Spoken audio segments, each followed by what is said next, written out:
You don't realize it's happening while it's happening. That's the scariest part. Brainwashing doesn't feel like control at first. It feels like love. It feels like understanding. It feels like someone finally gets you in a world where you've always felt invisible. And slowly, almost gently, you begin to change, not because you chose to, but because your mind is being reshaped without your permission. Toxic people don't walk into your life announcing that they're going to rewrite your reality.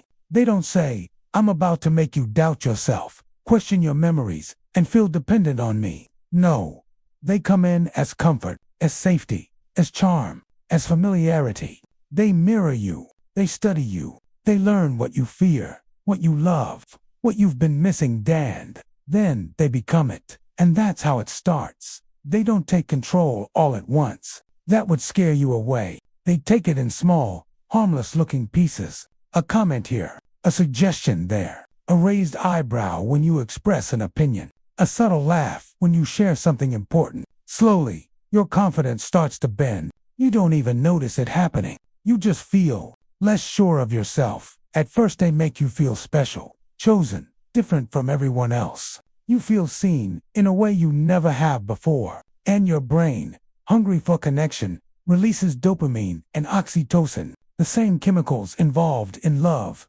bonding, and trust. Your nervous system starts associating their presence with safety and pleasure.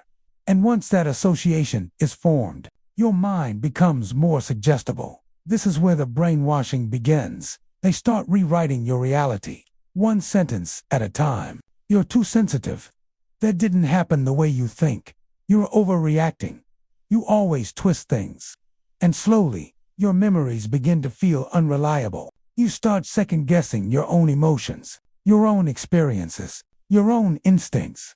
This is called gaslighting. But when you're inside it, it doesn't feel like manipulation. It feels like confusion. Like maybe you're the problem. Like maybe you really are too emotional, too dramatic, too much. And the more you doubt yourself, the more you rely on them. That's not an accident. Toxic people don't want you strong. They don't want you confident. They don't want you grounded in your own truth. Because if you trusted yourself, you wouldn't need them. So they slowly weaken your sense of reality until their voice becomes louder than your own. You begin asking them what to think, how to feel, what something meant, whether you're right or wrong. And without realizing it, you've handed them your inner authority.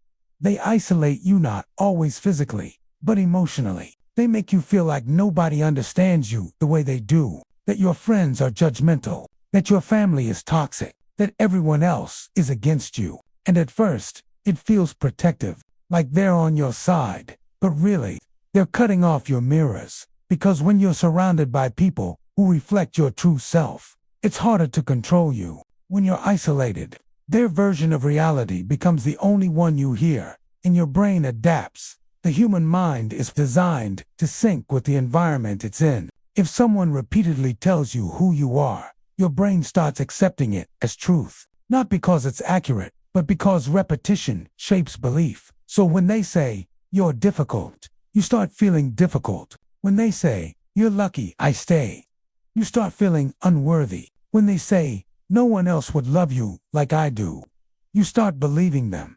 Not because you're weak, but because you're human. Your brain is wired to trust those it bonds with. That's how survival used to work. Connection meant safety. Disconnection meant danger. So when someone you're attached to tells you something, your nervous system wants to believe them even when it hurts, especially when it hurts. Toxic people mix pain with affection, criticism with warmth, distance with sudden closeness. And this creates something called trauma bonding. Your brain becomes addicted to the emotional roller. The highs feel euphoric, the lows feel devastating. And you start chasing the highs, thinking that if you just do better, love will come back. That's not love. That's conditioning. They reward you when you obey their version of reality. They withdraw when you question it. And slowly, your mind learns. Agreement equals safety. Disagreement equals danger. So you stop questioning. You stop speaking. You stop trusting yourself. And you don't even realize when your personality begins to shrink. One of the most dangerous things toxic people do is make you believe that your worth is conditional. that love must be earned, that you must perform to be accepted. And once that belief is planted, you become easier to control.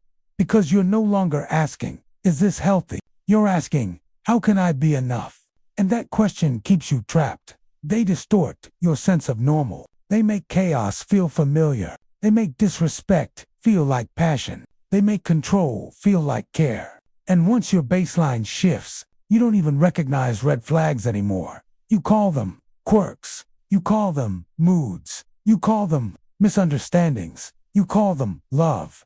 And maybe the most heartbreaking part is this. You start defending them. You make excuses for them. You explain away their behavior. Because admitting the truth would mean facing how much of yourself you've already given away. So, your mind protects itself by staying in denial, not because you're blind, but because the truth would hurt too much. But here's the part they never want you to realize. Brainwashing only works when you stop listening to yourself and that voice inside you, the one that feels uneasy, the one that feels tired, the one that feels small around them. That voice has been trying to save you this whole time. It's not dramatic. It's not weak. It's not weak. It's not overreacting. It's intuitive. Healing begins when you start trusting that voice again, when you stop asking, what would they think, and start asking, what do I feel? When you stop needing their approval, when you stop shrinking to fit their comfort, when you start remembering who you were before you had to explain yourself, because toxic people don't just hurt you. They reprogram you. But here's the truth. They can't erase. Your mind can be rewired again. You can unlearn their voice. You can relearn your own. You can rebuild your identity from the inside out. And one day, you'll look back and realize something powerful. They didn't brainwash you because you were weak. They found you because you were open, because you were deep, because you were capable of attachment, because you were human. And now the question isn't how they controlled you. The question is, what will you do now that you see it? Will you keep living inside someone else's version of who you are? Or will you finally reclaim your own? Because the moment you start trusting yourself again, that's the moment their control ends and your life begins.